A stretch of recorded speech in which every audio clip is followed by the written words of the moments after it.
Auto je veľmi dobré, dá sa v ňom aj samo ošetriť. Oskar, serus, mám pre teba jednu robotku. Skurvená handlová, poďme preč! Prosím vás, jediný, kto tu pil, som ja, áno? Vážení priatelia, vítam vás.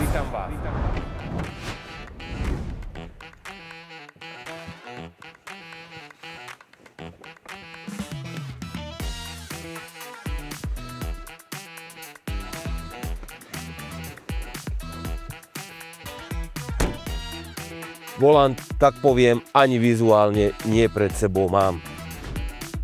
Autu evidentne otupie riadenie, ale vy si budete robiť srandu. Ale ja nepoužívam auto, keď šoférujem. Pán Danko, môžete prosím vás fúkať? Prosím vás, jediný, kto tu môže fúkať, ste vy, áno? Pán Danko, a vy ste teda pil? Prosím vás, jediný, kto tu pil, som ja, áno? Ja si to užívam. Ja sa cítim dobre. To auto je v stave, no musím povedať, že nebudem to zakrývať, že som povedal, že som šokovaný. To auto má tuto, aj tuto, aby ste dali signál, ktorým smerom sa chcete uberať. No a nedá mi, aby som vás nepovyzval k uberaniu sa smerom, ktorý apeluje na smer, ktorým sa chceme uberať ako spoločnosť. Tak, vážení priatelia, budem rád, keď sa pôjdeme spolu zároveň s nami provoziť. Tu môžeme vidieť, ako nás systémy zrádzajú.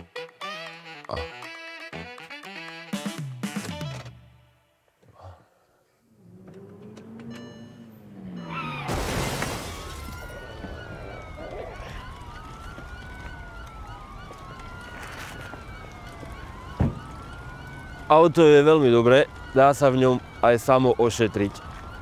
A veľkou výhodou je, že ja keby som mal Volkswagen už predtým, tak ma žiadny olej pri úteku z miesta činu neprezradí, lebo Volkswagen by všetok olej zožral.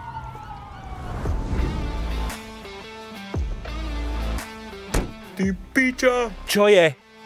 Som vám jasne povedala, že až na tlačovej konferencii, nie? Ma rešpektujte trošku predsa. Ale ja sa teraz pýtam, prečo nenapredujeme.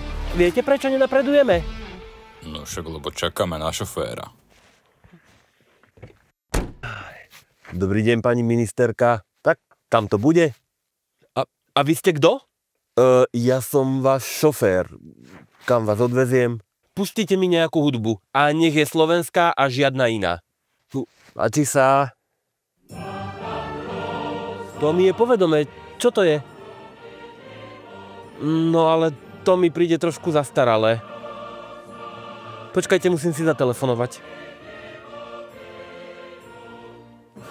Oskar, serus, mám pre teba jednu robotku. Ak by ste chceli vedieť, dnes som napísala list pánovi generálnemu riaditeľovi značky Volkswagen, že teda už aj ja som zákazníkom značky a teším sa na našu nasledujúcu spoluprácu. To sú vyhrievané sedačky? Pozrite sa, nepoďme sa tváriť, že vyhrievané sedačky sú prirodzené. Ja proti nim nič nemám. Ale nech sú teplé doma, nie v mojom aute. To čo máte na tom volante? Viete vy vôbec, odkedy Volkswagen používa toto logo? Nie, takto, ja dám návrh na zmenu tohto loga, pretože mne príde zastaralé a verím, že pokiaľ ho zmeníme, tak sa priblížime mladým ľuďom. Prosím vás, a toto auto má aký objem batožinového priestoru? Prosím vás, nehovorte mi to v litroch, hovorte mi to v obrazoch, ja to potrebujem nejakým spôsobom na ten hrad dopraviť. Priatelia, dovolte mi prihovoriť sa vám z tohto miesta. Žijeme ťažkú dobu. Do psej matere ťažkú dobu, v ktorej si každý myslí, že potrebuje mestské SUV. My tomu v našej strane hovoríme rázne nie. Sme absolútne pohoršení z toho, akého spoločenského naratívu sme v tejto dobe svedkami. Na záver by som vám rád z tohto miesta odkázal jedno veľké... Skurvená handlová, Poďme preč! To mi to píše, aké live. Vážení priatelia, vítam vás. Toto je neuveriteľné. Pozrite sa, v čom sedím. Aha, sedím v jednom prehnitom aute, v jednom prehnitom posluhovačovi Európskej únie, ktorý úplne bez hanby a evidentne zastáva záujmy tejto špinavej nadnárodnej korporácie. Pozrite sa, ako to dopadne, keď si chce jednoduchý chlapec z dediny prejaviť v takomto aute svoj slobodný a iný názor. Aha. Au! Au! Aha. A celá ruka dobitá len kvôli tomu, že mám iný názor. Priatelia, pozrite sa. Mám v ruke prehnitý európsky peniaz a to, čo sa píše vo Svätej knihe, tak ja som si to nevedel vysvetliť, až kým som neurobil jeden experimentálny pokus. Pozrite sa, priložím to k zrkadlu a je to absolútne evidentné. Diabol prechádza bránou.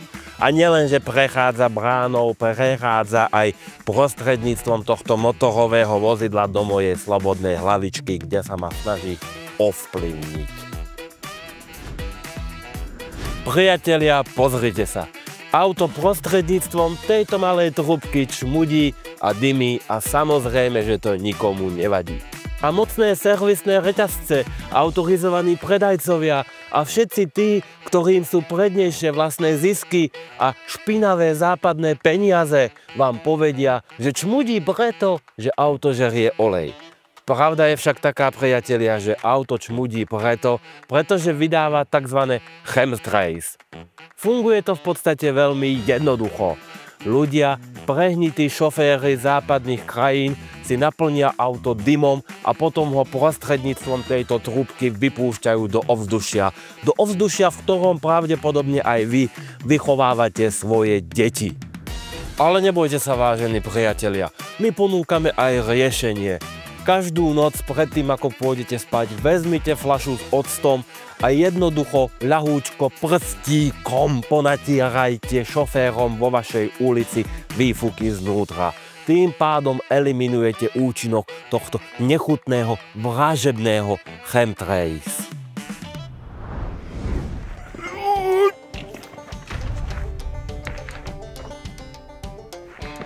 Boha! Očivari mi zabilnú stoličku do auta namontovali. Očivari, u nás v Očovej sme na inšlo zvyknutí, nie na takéto hnusné autiska. I vyhrievanú sedačky mi do toho namontovali. Som si do toho sadol, som mal pocit, že som sa došťal. Aj si hovorím, sa mi to nestáva, takovýto nehoda, keď nemám upitvo. Tak som na môj dušu dostal z toho omílený. Ale dobrú, vysoké, dá sa s tým aj do lesa chodiť na tie hnusácké medvede. Však oni si už aj medzi sebou brumkajú, že Rudo Tuarega kúpil, neradno nám teraz sa do ľudí navážať. Však som sa už aj chystal na tie medvede hnusné, ale zlé počasie bolo, no keby pršalo mi nevadí, ale bola dúha. A čivari, ja budem z chalupy vychádzať, keď je dúhovo, aby som aj ja sám oteplel? No potom by som musel nálepky na počítač lepiť, ako taká suka. A to ja sa bojím zatiaľ počítača. Nie to ešte nálepky.